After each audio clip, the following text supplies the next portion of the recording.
নমস্কার বন্ধুরা, job fair YouTube চ্যানেলের আরও একটি গুরুত্বপূর্ণ ভিডিওতে আপনাদের সবাইকে জানাই স্বাগতম। বন্ধুরা, আজকের এই ভিডিওতে আপনাদের সঙ্গে শেয়ার করতে চলেছি পশ্চিমবঙ্গ সরকারের তরফ থেকে প্রকাশিত হওয়া নতুন একটি সরকারি চাকরির বিজ্ঞপ্তি নিয়ে। আপনারা অন স্ক্রিন দেখতে পাচ্ছেন কমপ্লিটলি অফিসিয়াল নোটিফিকেশনে আমরা রয়েছি এবং এখানটায় কিন্তু আপনাদের পঞ্চায়েতে রিক্রুট করা হচ্ছে, অর্থাৎ পঞ্চায়েতের যে সমস্ত ব্লকগুলি থাকে, তো পঞ্চায়েতের সেই সমস্ত ব্লকগুলিতে কিন্তু আপনাদের এখানটায় রিক্রুট করা হচ্ছে, যেখানটায় আপনারা কিন্তু পুরুষ মহিলা অর্থাৎ এখানটায় মেল ফিমেল উভয় প্রার্থী আপনারা কিন্তু সরাসরি অনলাইনের মাধ্যমে আবেদন করতে পারছেন।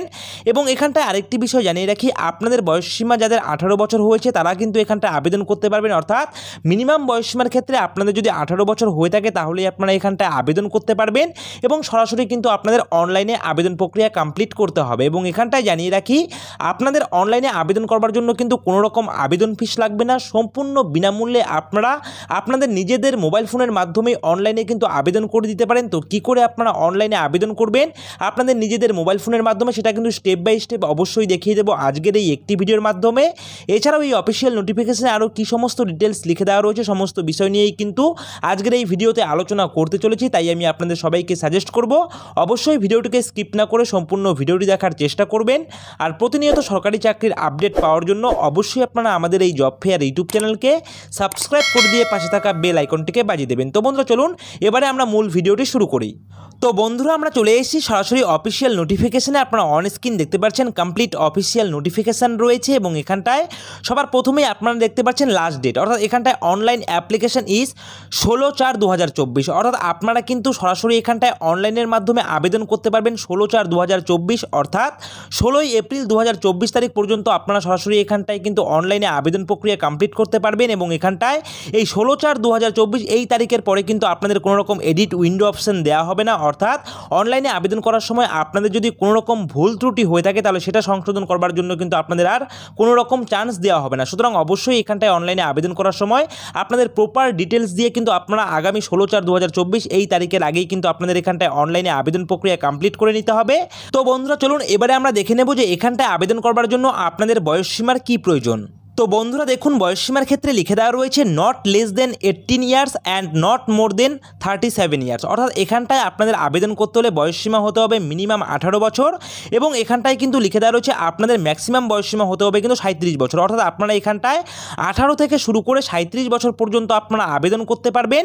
এবং অবশ্যই আপনারা আপনাদের বয়সের হিসাবটা করবেন 1/1/2024 এই তারিখ অনুযায়ী, অর্থাৎ 1 জানুয়ারি 2024 এই তারিখ অনুযায়ী আপনাদের বয়সসীমার হিসাব করতে হবে। এবং 18 বছর থেকে শুরু করে 37 বছরের মধ্যে হয়ে থাকলে আপনারা কিন্তু এখানটায় আবেদন করতে পারবেন।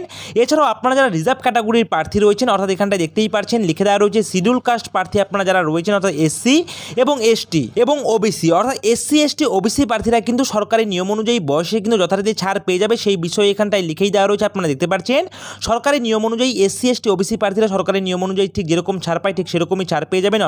অর্থাৎ আপনারা যদি এখানটায় ওবিসি ক্যাটাগরির প্রার্থী হয়ে থাকেন তাহলে আপনারা কিন্তু বয়সসীমায় ছাড় পেয়ে যাচ্ছেন 3 বছর, অর্থাৎ 18 থেকে 40 বছর পর্যন্ত আবেদন করতে পারবেন।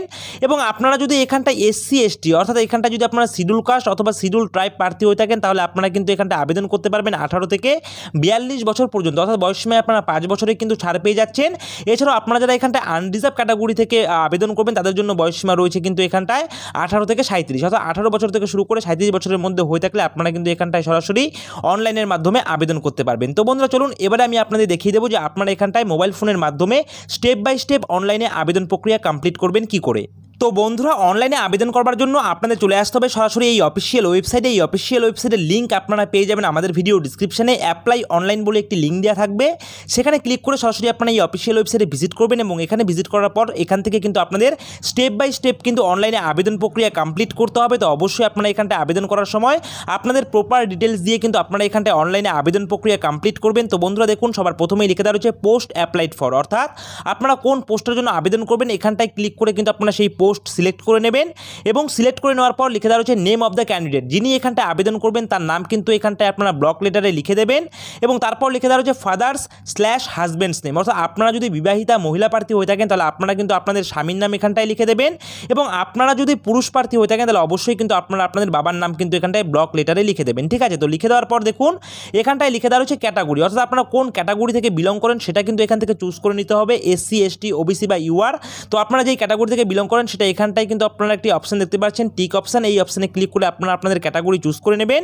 ক্যাটাগরি চুজ করে নেওয়ার পর জেন্ডার আপনাদের চুজ করে নিতে হবে। সিম্পলি আপনারা এখানটায় একটি অপশন রয়েছে দেখতে পাচ্ছেন টিক অপশন, এই অপশানে ক্লিক করে আপনারা যদি মহিলা প্রার্থী হয়ে থাকেন তাহলে আপনারা ফিমেল অপশন চুজ করবেন, আর যদি আপনারা পুরুষ প্রার্থী হয়ে থাকেন তাহলে আপনারা কিন্তু এখানটায় মেল অপশন চুজ করবেন। চুজ করার পর এখানটায় দেখতে পাচ্ছেন লিখে দেওয়া হচ্ছে ন্যাশনালিটি, অর্থাৎ আপনারা যে এখানটায় ভারতের নাগরিক সেই বিষয়ে জানান দেওয়ার জন্য আপনাদের কিন্তু এই বক্সে কিন্তু টিক করতে হবে। অর্থাৎ আপনারা কিন্তু ভারতবর্ষের নাগরিক অবশ্যই হতে হবে, সঙ্গে পশ্চিমবঙ্গের স্থায়ী বাসিন্দা হতে হবে।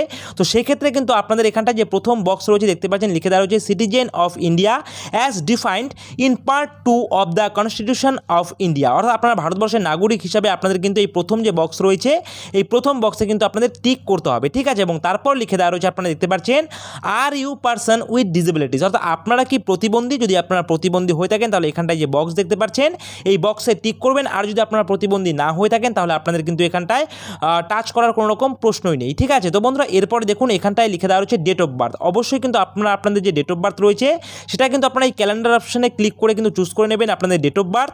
এবং তারপর লিখে দেওয়া রয়েছে এজ অ্যাজ অন 01/01/2024, অর্থাৎ আপনাদের 1 জানুয়ারি 2024 এই তারিখ অনুযায়ী আপনাদের বর্তমান বয়সসীমা কত রয়েছে সেটা কিন্তু আপনাদের এখানটায় লিখে দিতে হবে, ঠিক আছে। অর্থাৎ এখানটায় আপনাদের 1/1/2024 এই তারিখ অনুযায়ী আপনাদের যা বয়সসীমা রয়েছে সেটা আপনারা ক্যালকুলেট করবেন, ক্যালকুলেট করে এই বক্সে কিন্তু আপনারা সুন্দর করে লিখে দেবেন। লিখে দেওয়ার পর দেখুন এখানটায় লিখে দেওয়া রয়েছে মোবাইল নাম্বার। তো বন্ধুরা এখানে কিন্তু স্টার মার্ক দিয়ে দেওয়া রয়েছে দেখতেই পাচ্ছেন মোবাইল নাম্বারের জায়গায়। তো অবশ্যই এটা কিন্তু ভীষণ ভাইটাল, অবশ্যই আপনারা কিন্তু আপনাদের বৈধ অর্থাৎ ভ্যালিড একটি মোবাইল নাম্বার আপনারা এখানটায় বসিয়ে দেবেন, ঠিক আছে। এবং এখানটায় অবশ্যই আপনাদের যে ইমেল অ্যাড্রেস রয়েছে সেটাও কিন্তু আপনারা একটি ভ্যালিড ইমেল অ্যাড্রেস এখানটায় বসিয়ে দেবেন। এই দুটি কিন্তু ভীষণ গুরুত্বপূর্ণ জিনিস, অর্থাৎ মোবাইল নাম্বার এবং ইমেল অ্যাড্রেস, এটি কিন্তু আপনারা অবশ্যই ভ্যালিড দেবেন, অর্থাৎ মোবাইল নাম্বার এবং ইমেল আইডি, কারণ পরবর্তী সময়ে আপনাদের সঙ্গে কমিউনিকেশন কিন্তু এই মোবাইল নাম্বারে SMS মারফত অথবা ইমেলে মেসেজের মারফত কিন্তু তারা কিন্তু করবে, সেই বিষয়ে কিন্তু অফিসিয়াল নোটিফিকেশনে লিখেই দেওয়া রয়েছে। সুতরাং অবশ্যই আপনারা কিন্তু একটি ভ্যালিড ইমেল আইডি এবং ভ্যালিড একটি মোবাইল নাম্বার এখানটায় দিয়ে দেবেন। তারপর দেখুন এখানটায় লিখে দেওয়া রয়েছে কমিউনিকেশন অ্যাড্রেস, এখানটায় আপনাদের কিন্তু অ্যাড্রেস ফিল আপ করতে হবে। আপনারা যারা ভিলেজ থেকে বিলং করেন বা টাউন থেকে বিলং করেন সেটা আপনারা এখানটায় লিখে দেবেন। তারপর আপনারা ব্লকের স্থায়ী বাসিন্দা না মিউনিসিপ্যালিটি না কর্পোরেশন যেই আন্ডারে আপনারা রয়েছেন তার কিন্তু নাম লিখে দেবেন। যদি ব্লকের হয়ে থাকেন তাহলে ব্লকের নাম লিখে দেবেন, যদি মিউনিসিপ্যালিটির আন্ডারে থেকে থাকেন তাহলে অবশ্যই মিউনিসিপ্যালিটির নাম লিখে দেবেন, আর যদি আপনারা কর্পোরেশনের আন্ডারে থেকে থাকেন তাহলে কিন্তু আপনারা আপনাদের এই কর্পোরেশনের নাম কিন্তু এখানটায় লিখে দেবেন, ঠিক আছে। এবং তারপর দেখুন লিখে দেওয়া হচ্ছে পোস্ট অফিস, এটা ভীষণ গুরুত্বপূর্ণ, তো পোস্ট অফিস আপনাদের এখানটায় লিখে দিতে হবে। তারপর আপনাদের পুলিশ স্টেশন কী রয়েছে সেটা আপনারা এখানটায় লিখে দেবেন, কোন ডিস্ট্রিক্ট থেকে আবেদন করছেন সেই ডিস্ট্রিক্টের নাম লিখে দিতে হবে, সঙ্গে পিন নাম্বার কিন্তু অবশ্যই আপনাদের এখানটায় দিতে হবে, ঠিক আছে। তো তারপর এখান থেকে একটু স্ক্রল ডাউন করলে আপনারা কিন্তু পেয়ে যাবেন এখানটায় পার্মানেন্ট অ্যাড্রেস, আপনারা কিন্তু অন স্ক্রিন দেখতেই পারছেন। তো এখানে সিম্পলি আপনারা কিন্তু সেই ভিলেজ রোড টাউন যেটা থেকে আপনারা বিলং করেন সেটা লিখে দেবেন, ব্লক না মিউনিসিপ্যালিটি না কর্পোরেশন কোন আন্ডারে আপনারা রয়েছেন তার নাম এখানটায় লিখে দেবেন, পোস্ট অফিস দিয়ে দেবেন, পুলিশ স্টেশন দিয়ে দেবেন, ডিস্ট্রিক্ট লিখে দেওয়া রয়েছে। তো এইভাবেই কিন্তু আপনাদের পার্মানেন্ট অ্যাড্রেসটিকে কমপ্লিট করবেন। তারপর কিন্তু এখানটায় পিন নাম্বার, সেই পিন নাম্বার কিন্তু আপনাদের অবশ্যই এখানটায় কিন্তু দিয়ে দিতে হবে, ঠিক আছে। এবং এরপরে দেখুন এরপরে লিখে দেওয়া রয়েছে আপনাদের কিন্তু চলে আসছে যে আপনাদের এডুকেশন কোয়ালিফিকেশন কিন্তু ফিল আপ করতে হবে। তো বন্ধুরা দেখুন এখানটায় কিন্তু মাধ্যমিক থেকে স্টার্ট হয়ে যাচ্ছে, তো আপনারা মাধ্যমিকের কিন্তু এখানটা সবার প্রথমেই লিখে দেওয়া রয়েছে মাধ্যমিক। তো মাধ্যমিক কোন বোর্ড থেকে আপনারা পাস করেছেন সেটা এখানটায় লিখে দেবেন, কতগুলি সাবজেক্ট ছিল বা কোন কোন সাবজেক্ট ছিল সেগুলি লিখে দেবেন, কত পার্সেন্টেজ পেয়েছেন সেটা আপনারা এখানটায় লিখে দেবেন। এবং তারপর দেখুন এখানটায় লিখে দেওয়া হচ্ছে ইয়ার অফ পাসিং, অর্থাৎ কোন সালে আপনারা মাধ্যমিক পাস করেছেন সেটা লিখে দেবেন। একইভাবে আপনারা এখানটায় উচ্চ মাধ্যমিক কোন বোর্ড থেকে পাস করেছেন, কোন কোন সাবজেক্ট ছিল, কত পার্সেন্টেজ পেয়েছেন, এছাড়াও কোন সালে আপনারা পাস করেছেন উচ্চ মাধ্যমিক সেটা কিন্তু আপনারা এখানটায় লিখে দেবেন। এবং এরপরে দেখতে পাচ্ছেন এখানটায় লিখে দেওয়া হচ্ছে গ্র্যাজুয়েশন। তো আপনারা যদি গ্র্যাজুয়েশন কমপ্লিট করা থাকে এনি ডিসিপ্লিন অর্থাৎ যে কোনো স্বীকৃত প্রতিষ্ঠান থেকে যে কোনো শাখায় আপনারা যদি গ্র্যাজুয়েশন শুধুমাত্র পাস করে থাকেন তাহলে কিন্তু আপনারা এখানটায় দিয়ে দেবেন গ্র্যাজুয়েশন পাস করে থাকলে আপনাদের বোর্ডের নাম, তারপর এখানটায় কোন সাবজেক্ট আপনারা গ্র্যাজুয়েশন পাস করেছেন, কত পার্সেন্টেজ পেয়েছেন এবং আপনারা কোন সালে গ্র্যাজুয়েশন ডিগ্রি কমপ্লিট করেছেন সেটা কিন্তু আপনারা এখানটায় দিয়ে দেবেন। দিয়ে দেওয়ার পর এখানটায় লিখে দেওয়া হচ্ছে ওয়ার্কিং এক্সপিরিয়েন্স। তো বন্ধুরা আপনাদের যদি ওয়ার্কিং এক্সপিরিয়েন্স থেকে থাকে তাহলে আপনারা দিয়ে দেবেন, আর যদি না থেকে থাকে তাহলে কোনো রকম দেবার কিন্তু প্রয়োজন নেই, শুধুমাত্র এসেনশিয়াল কোয়ালিফিকেশনের ভিত্তিতেই আপনারা কিন্তু এখানটায় আবেদন করতে পারবেন। এবং তারপর দেখুন তারপর এখানটায় লিখে দেওয়া হচ্ছে আপলোড পিকচার, অর্থাৎ আপনাদের পাসপোর্ট সাইজের একটি পিকচার কিন্তু আপলোড করতে হবে যেটা আপনারা আপনাদের মোবাইল ফোনে রেখে দেবেন এবং তার সাইজ কিন্তু হতে হবে 20 থেকে 50 কেবির মধ্যে। তো 20 থেকে 50 কেবির মধ্যে জেপিইজি ফরম্যাটে কিন্তু আপনাদের ছবিটি রাখবেন। তারপর এখানটায় চুজ ফাইল অপশানে ক্লিক করে আপনারা আপনাদের গ্যালারি থেকে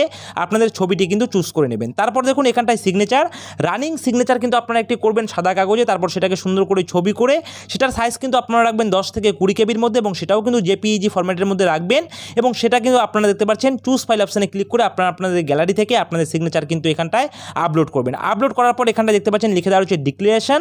তো এখানে ডিক্লারেশনটা আপনারা ভালো করে পড়ে নেবেন। এখানটায় স্পষ্ট করে লিখে দেওয়া রয়েছে যে আপনারা যখন এখানটায় অনলাইনে আবেদন করেছেন আপনারা যে সমস্ত তথ্যগুলি দিয়েছেন সেগুলো যদি কোনো রকম ভুল প্রমাণ হয় তাহলে কিন্তু আপনাদের আবেদন প্রক্রিয়া ক্যান্সেল হয়ে যাবে, সেই বিষয়ে এখানটায় লিখে দেওয়া রয়েছে। তো আপনারা কি করবেন, এই ডিক্লারেশনটা ভালো করে পড়ে আপনারা কিন্তু এখানটায় একটি বক্স রয়েছে দেখতে পাচ্ছেন, এই বক্সে আপনারা টিক করবেন। টিক করার পর আপনারা এখানটায় দেখতে পারবেন সিকিউরিটি কোড লিখে দেওয়া রয়েছে। এই সিকিউরিটি কোডটি এখানটায় বসিয়ে দিয়ে সাবমিট অপশানে ক্লিক করে দেওয়ার সঙ্গে সঙ্গে কিন্তু আপনাদের এখানটায় আবেদন প্রক্রিয়া কমপ্লিট হয়ে যাবে। ঠিক আছে, তো বন্ধুরা চলুন এবারে আরও কিছু তথ্য রয়েছে যেটা আমি অফিসিয়াল নোটিফিকেশন নিয়ে আপনাদের সামনে বিস্তারিতটা জানিয়ে দিচ্ছি। তো বন্ধুরা দেখুন, এখানটায় সিলেকশন প্রসেসের ক্ষেত্রে কিন্তু আপনাদের লিখিত পরীক্ষা হয়ে যাবে, অর্থাৎ টোটাল মিলিয়ে 100 নাম্বারে কিন্তু আপনাদের নাম্বার থাকবে সিলেকশন প্রসিডিওরের ক্ষেত্রে, যেটা কিন্তু এখানটায় ডিভাইডেড করে দিয়ে দেওয়া রয়েছে। আপনারা দেখতে পাচ্ছেন 40 নাম্বারের হয়ে যাবে আপনাদের রিটেন টেস্ট এবং সেখানে পাস করে যাওয়ার পর আপনাদের কম্পিউটার টেস্ট হয়ে যাবে 50 নাম্বারের এবং সেখানে পাস করে যাওয়ার পর আপনাদের কিন্তু পার্সোনালিটি টেস্ট হয়ে যাবে, যার কিন্তু নাম্বার থাকবে 10। টোটাল মিলিয়ে 100 নাম্বারের কিন্তু আপনাদের এখানটায় সিলেকশন প্রসিডিওর হয়ে যাবে এবং আপনাদের যে এখানটায় পরীক্ষা হবে কোন কোন চ্যাপ্টার থেকে কত নাম্বার থাকবে সেটা কিন্তু এখানটায় স্পষ্ট করে লিখে দেওয়া রয়েছে। এবং আপনাদেরকে জানিয়ে রাখি এখানটায় কিন্তু 10th স্ট্যান্ডার্ড অর্থাৎ আপনাদের কিন্তু মাধ্যমিক পাস লেভেলের কিন্তু আপনাদের এখানটায় কোশ্চেন হবে, সেটা কিন্তু এখানটায় লিখে দেওয়া রয়েছে। 10th স্ট্যান্ডার্ড লেভেলের আপনাদের কোশ্চেন থাকবে এবং এখানটায় কোন কোন চ্যাপ্টার থেকে কত নাম্বার থাকবে সেই বিষয়ে এখানটায় লিখে দেওয়া রয়েছে। টোটাল মিলিয়ে 40 নাম্বারের আপনাদের কিন্তু এখানটায় রিটেন টেস্ট হয়ে যাবে এবং এই রিটেন টেস্টে পাস করে যাওয়ার পর আপনাদের কিন্তু 50 নাম্বারের কম্পিউটার টেস্ট হয়ে যাবে এবং 50 নাম্বারের কম্পিউটার টেস্টে পাস করে যাওয়ার পর কিন্তু আপনাদের এখানটায় 10 নাম্বারের ইন্টারভিউ হয়ে যাবে এবং সেই ইন্টারভিউ যদি আপনারা অ্যাপিয়ার হয়ে যান তাহলে কিন্তু আপনারা এখানটায় ডকুমেন্ট ভেরিফিকেশনের মাধ্যমে কিন্তু আপনারা এই চাকরিটি পেয়ে যাবেন। ঠিক আছে, এবং এখানটায় দেখুন এখানটায় কি লিখে দেওয়া রয়েছে, এখানটায় লিখে দেওয়া রয়েছে আপনাদের কিন্তু পরবর্তী সময়ে অনলাইনে আবেদন প্রক্রিয়া কমপ্লিট হয়ে যাওয়ার পর অর্থাৎ লাস্ট ডেট যেটা রয়েছে 16/4/2024, এই 16/4/2024 এই তারিখের পর থেকে কিন্তু আপনাদের অফিসিয়াল ওয়েবসাইট ভিজিট করতে বলা হয়েছে এবং সেখানেই কিন্তু আপনারা কবে আপনাদের পরীক্ষা হবে, কি টাইম রয়েছে, কি ডেট রয়েছে সেই সমস্ত বিষয়ে কিন্তু অফিসিয়াল ওয়েবসাইটে কিন্তু তারা আপডেট দিয়ে দেবে। সুতরাং আপনারা 16/4/2024 তারিখের পর থেকে কিন্তু আপনারা অফিসিয়াল ওয়েবসাইট ভিজিট করবেন, সেখানেই কিন্তু আপনারা বিস্তারিত তথ্য কিন্তু পেয়ে যাবেন। তো বন্ধুরা চলুন এবারে দেখিয়ে দিচ্ছি আপনাদের এখানটায় কোন পোস্টে রিক্রুট করা হচ্ছে। তো বন্ধুরা এখানটায় আপনাদের ডেটা ম্যানেজার পোস্টে রিক্রুট করা হচ্ছে। আপনারা দেখতে পাচ্ছেন ডেটা ম্যানেজার পোস্টে রিক্রুট করা হচ্ছে। এখানটায় আবেদন করার জন্য আপনাদের শিক্ষাগত যোগ্যতার প্রয়োজন শুধুমাত্র গ্র্যাজুয়েশন পাস। দেখতেই পাচ্ছেন লিখে দেওয়া রয়েছে আপনারা যদি যে কোনো স্বীকৃত প্রতিষ্ঠান থেকে যে কোনো শাখায় গ্র্যাজুয়েশন ডিগ্রি কমপ্লিট করে থাকেন তাহলে আপনারা এখানটায় আবেদন করতে পারবেন। সঙ্গে কম্পিউটারের সার্টিফিকেট আপনাদের থাকতে হবে এবং টাইপিং স্পিড থাকতে হবে 30টি ওয়ার্ড পার মিনিট, সেই বিষয়ে লিখে দেওয়া রয়েছে। এবং এখানটায় মিনিমাম 1 ইয়ার এক্সপিরিয়েন্স যদি থেকে থাকে তাহলে আপনারা অগ্রাধিকার পেয়ে যাবেন। আর যদি আপনাদের কোনো রকম এক্সপিরিয়েন্স না থেকে থাকে তবে কিন্তু শুধুমাত্র এসেনশিয়াল কোয়ালিফিকেশনের ভিত্তিতেও আপনারা এখানটায় আবেদন করতে পারবেন। তো বন্ধুরা এখানটায় দেখুন এখানটায় প্রত্যেক মাসে আপনাদের স্যালারি দেওয়া হবে কিন্তু 11,000 টাকা করে, সেই বিষয়ে এখানটায় লিখে দেওয়া রয়েছে। তো বন্ধুরা এবারে দেখুন এই অফিসিয়াল নোটিফিকেশন কোথা থেকে পাবলিশ করা হয়েছে। তো বন্ধুরা দেখতে পাচ্ছেন অফিসিয়াল নোটিফিকেশন প্রকাশ করা হয়েছে government of West Bengal office of the district magistrate north 24 Pargana Barasat district Kanyashree section. তো বন্ধুরা এখানে কিন্তু নর্থ 24 পরগনার বারাসাত ডিভিশন থেকে কিন্তু অফিসিয়াল নোটিফিকেশন প্রকাশ করা হয়েছে, যেখানটায় আপনাদের কন্যাশ্রী সেকশনে কিন্তু আপনাদের রিক্রুট করা হচ্ছে, যেখানটায় আপনারা ছেলে ও মেয়ে উভয় প্রার্থী আবেদন করতে পারবেন।